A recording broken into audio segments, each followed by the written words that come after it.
Something in his voice made me take a closer look at him. Under the tensely drawn eyebrows, his pupils were narrowed, and the rich blue irises seemed faded, devoid of their usual spark. I waited until we turned the corner, then nudged him toward the wall, out of the way of the hurrying personnel. "What is it, Liam? What's wrong? Was it seeing the body? Are you that upset by it?" He tilted his head down, avoiding my gaze, and shook his head. "It's nothing, hun." He managed a forced smile. "I think it's all just a bit much for one day. I need some rest. How about it? That bed in our suite looked like $1,000,000. Shall we go find it?" He moved on, and I let him pull me along after him. It was clear he hadn't told me the whole truth about what was bothering him, but I knew better than to press him.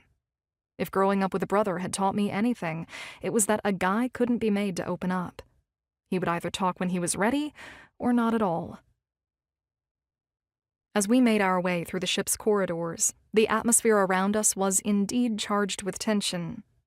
Crew members hurried past us, their expressions preoccupied. Among them, I caught sight of a middle-aged man in a chef's hat with the name of a restaurant etched across the front: Sakura. His look of palpable distress caught my attention. My eyes took in his trembling hands.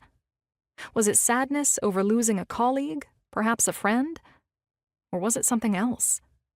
I couldn't resist a double glance at the man as we passed by.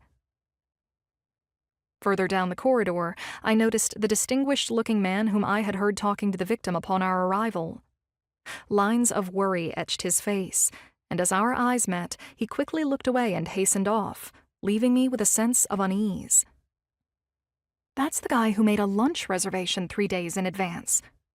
Why does he look so troubled of all people? Liam's fingers tightened on mine for a moment. "You're not, are you?" "Not what?" I frowned. "Investigating the case. You're not thinking of getting involved, right?" "Is that what's bugging you?" I stopped, making him stop too, and kissed him, mindless of the people around us. Then I looked deep into his anxious eyes.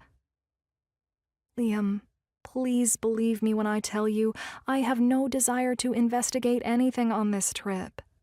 Nothing whatsoever." A corner of his mouth lifted, and he gave me a small nod as if to seal my words. "I'll hold you to it, Mrs. Donahue."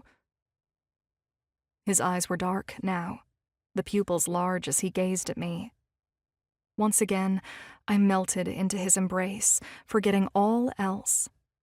The murder had nothing to do with me, with us. The authorities would handle it. The sooner I put it out of my mind, the sooner I could get back to enjoying my honeymoon. Fingers entwined with Liam's, I leaned closer to him as we reached our suite. The next 2 weeks were all about us. There was no time to spare on anyone else.